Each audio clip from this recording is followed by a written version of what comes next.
Hello all, today we'll be starting with new topic, that is concept related to process management. Now we have seen that one of the feature or functions for OS is process management. Process management का मतलब होता है कि कोई भी अगर task आता है तो उसको केयरफुली और एफिशिएंटली हैंडल कैसे करते हैं ताकि वो प्रोसेस भी हो जाए प्रॉपरली, यूजर को आउटपुट भी मिले, plus there is no delay and there are no problems while executing it. So let us see what are the different terms we need to study about that.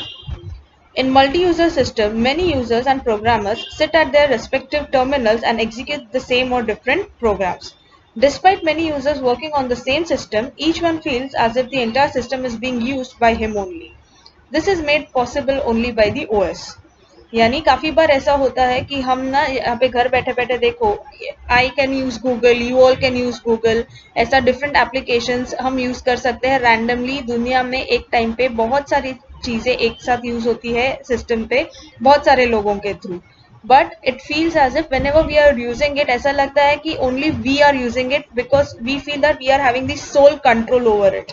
तो ये सब किससे लिए possible होता है? ये सब ऑपरेटिंग सिस्टम की वजह से ही पॉसिबल होता है. The disk stores program and the data for all the users. The operating system enables CPU to switch from one user to another. The operating system allocates CPU time to all the users. This is done by process management. अब ये जो हमने last time देखा था disk storage and all allocation techniques जो देखा था indexed allocation and contiguous allocation वो सब, तो हम अपना जो भी डेटा है वो डिस्क में स्टोर होता है और वो डेटा सीपीयू को पास होता है. कभी भी ऑपरेटिंग सिस्टम जो है वो जो सीपीयू टाइमिंग है वो जो सीपीयू का टाइमिंग है वो सब में डिवाइड करके रख देता है बिकॉज ऑफ विच अगर सीपीयू फिलहाल मेरा टास्क कोई एग्जीक्यूट कर रहा है तो वो एक पर्टिकुलर टाइम खत्म होने के बाद फिर वो आपके टास्क को एग्जीक्यूट करना स्टार्ट करेगा. So because of this switching from one user to another it feels as if कि डिले नहीं है एग्जीक्यूशन में, सबको टाइम मिल रहा है और सबको ऐसा फील होता है कि फास्ट अपने को एक्सेस मिल रहा है और अपना काम हो रहा है. सो ये सब पॉसिबल होता है because of process management. So before understanding it in detail will study what is process. A process is nothing but a program under execution which competes for the CPU time and other resources. A program loaded into main memory for execution becomes a process.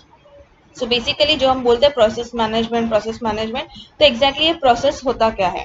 Process is nothing but a program, यानी कोई भी काम आप या coding के through दो या आप कोई और इंस्ट्रक्शंस के थ्रू पास करो सीपीयू को, तो जो ये काम आप सीपीयू को देते हो to fulfil it, that work, that program under execution is nothing but a process.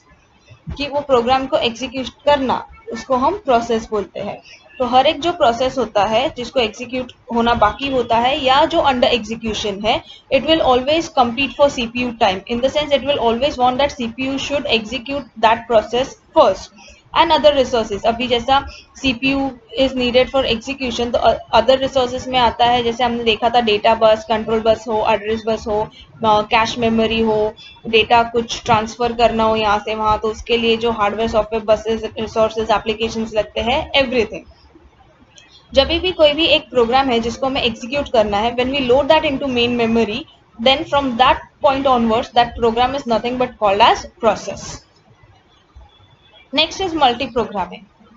A single user cannot keep either CPU or the IO devices busy all the time. Multi-programming is an attempt to increase CPU utilization by always having something or the other for CPU to execute. Multi-programming का मतलब क्या है? Now see, for example, if I am using the system, so as a person, I cannot keep that CPU busy 24/7. तो मेरा suppose दिन में सिर्फ समझो ना 7-8 घंटे का काम होगा suppose. So after that 7 to 8 hours for the rest hours the CPU is idle, it is doing nothing. So we are wasting that CPU का strength. So what do we do? Multi-programming environment is that environment where we are trying to make sure कि जो CPU और the other resources है वो CPU का time या CPU का cycle ज़्यादा से ज़्यादा यूटिलाइज हो और ज़्यादा से ज़्यादा बेटर और एफिशिएंट रिजल्ट्स दे. तो CPU हो या IO डिवाइसेस हो. तो इसके बाद मतलब ये कैसे पॉसिबल हो सकता है? ये पॉसिबल तभी होता है जब मेरे बाद किसी और का प्रोग्राम लाइंड अप हो, उसके बाद किसी और का प्रोग्राम लाइंड अप हो and we are continuously assigning some और the other task to that CPU. In multi-programming, we can run two processes simultaneously. If process 1 waits for an IO, CPU executes process 2 and vice versa. यानी multi programming में क्या होता है, हम दो या दो से ज्यादा प्रोसेसेस हम साइमल्टेनियसली रन कर सकता है। फॉर एग्जांपल अगर ये प्रोसेस वन रनिंग है यानी चालू है, अगर वो किसी रीजन से हॉल्ट हो गया, सस्पेंड हो गया, तो सीपीयू क्या करेगा, फिलहाल उसको छोड़ के दूसरे प्रोसेस को एग्जीक्यूट करना स्टार्ट करेगा। And again, when the first process is ready to execute or continue its execution, the CPU will hold second process and it will start executing the first process. In this case, the CPU cannot remain idle as long as there are some processes to execute. There would be some time lost in turning attention from process 1 to process 2. This is called as context switching. यानी context switching का मतलब क्या होता है कि अगर दो processes run हो रहे हैं, तो प्रोसेस 1 जैसे मैंने बोला कि अगर टेम्पररीली हॉल्ट हुआ है, सस्पेंड हुआ है, then the CPU need to make a move from process 1 to process 2। तो फिर वो प्रोसेस 2 के पास जाएगा, उसका एग्जीक्यूशन शुरू करेगा। अगर प्रोसेस 2 भी होल्ड होता है for some reason, that it will move on to process 3 and so on. But for some और द अदर रीजन क्या होता है कि जब भी एक प्रोसेस से दूसरे प्रोसेस पे सीपीयू मूव होता है, उसका स्केड्यूलिंग चेंज होता है, तो वो एक जगह से दूसरे जगह जाने में थोड़ा सा तो एटलीस्ट टाइम लगता है। तो वो जो टाइम लगता है एक प्रोसेस से दूसरे प्रोसेस तक जाने के लिए, because the CPU is switching from one process to another, that phenomena we call it as context switching, in which we make sure that the CPU is not sitting idle at any point of time and it has something or the other task given to be executed. The number of processes running simultaneously and competing for the CPU is known as degree of multiprogramming. मतलब एक साथ कितना programs run हो रहा है, multiple programs में, like there are 5 programs, there are 10 programs, there are 50 programs. So depending upon the multiple programs which are running simultaneously, that is nothing but called as degree of programming. As this increases, CPU utilization also increases, but then each process may get a delayed attention. तो जितना ज्यादा programmes execute होगा उतना ही ज्यादा CPU का utilisation होगा, but also there will be some delay in few processes, because obvious है। For example अगर ये प्रोसेस हॉल्ट हुआ, फिर सपोज आप अज्यूम करो कि ये नेक्स्ट प्रोसेस है, इसको एग्जीक्यूट किया, फिर ये नेक्स्ट प्रोसेस है, वो हॉल्ट हो गया, इसको एग्जीक्यूट किया एंड सो ऑन, तो इसके पास वापस आने में टाइम लगता है। So the user over here may have to wait for long, sometimes because other things are very important on priority basis and sometimes because the CPU is not free right now. So that was all about context switching. The paragraph says the same stage. Now let us see what is process states, यानी एक process जो है वो कौन से state में हो सकता है। Yeah, so continuing, process states. अब एक process जो अंडर एग्जीक्यूशन होता है वो कौन से स्टेट में हो सकता है। वैसे तो डिटेल्ड होता है, but right now we study in short for the 3 states, that is running, ready and block.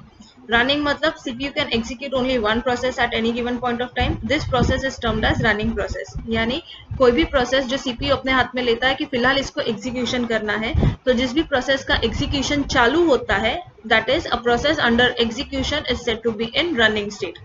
Ready मतलब अ प्रोसेस जिसका नेक्स्ट नंबर होता है, यानी जो क्यू में ऑलरेडी अवेलेबल है, उसको सिर्फ सीपीयू का टाइम चाहिए रहता है to be executed. So a process which totally ready for getting executed is said to be in the ready state.